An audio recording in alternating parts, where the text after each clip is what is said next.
यही तो मैं पूछ रही हूँ, लॉ ऑफ अट्रैक्शन कैसे काम करता है? लॉ ऑफ अट्रैक्शन हमेशा दो ऑपोजिट चीजों के बीच में होता है। हाँ, चाहे दो चुंबक हों या फिर दो ऑपोजिट स्त्री पुरुष हों या किसी भी तरह से, लॉ ऑफ अट्रैक्शन हमेशा ऑपोजिट्स के बीच होता है कि नहीं? उत्तरी ध्रुव से लेकर दक्षिणी ध्रुव तक, इससे लेकर उस तक, ये उसी तरह काम करता है। जी। अब आप ब्रह्मांड की बात कर रही हैं, तो इसका मतलब आप इस ब्रह्मांड के लिए एलियन हैं? ब्रह्मांड का हिस्सा हूँ। अगर ब्रह्मांड का ही हिस्सा है तो फिर यहाँ अट्रैक्ट करने की बात कहाँ से आती है? तो फिर कैसे, क्यों ये कहा जाता है कि आप अपनी नियति तय कर सकते हैं? आप कर सकती हैं, आप अपनी नियति तय कर सकती हैं, आपको करनी ही चाहिए। इंसान होने का यही मतलब है। जी।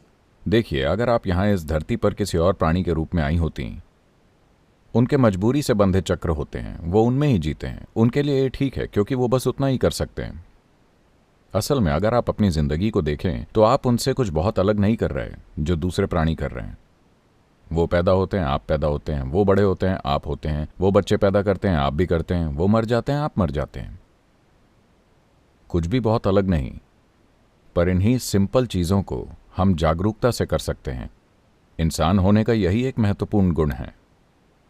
जिस पल आप इसे, मान लीजिए आप अपने हाथ का उपयोग जागरूकता से करती हैं, अब यह हाथ वही करेगा जो आप चाहती हैं, है ना? आप यहां बैठकर ऐसे नहीं करेंगी।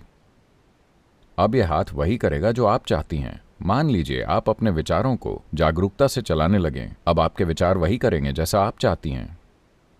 अगर आपके विचार वो कर रहे होते जो आप चाहती हैं, तो आप खुद को कैसे रखती? आनंद में या दुख में? आनंद में। आनंद में। जी। अगर आप आनंद में हैं, तब क्या आप खुशी की तलाश में जाएंगी?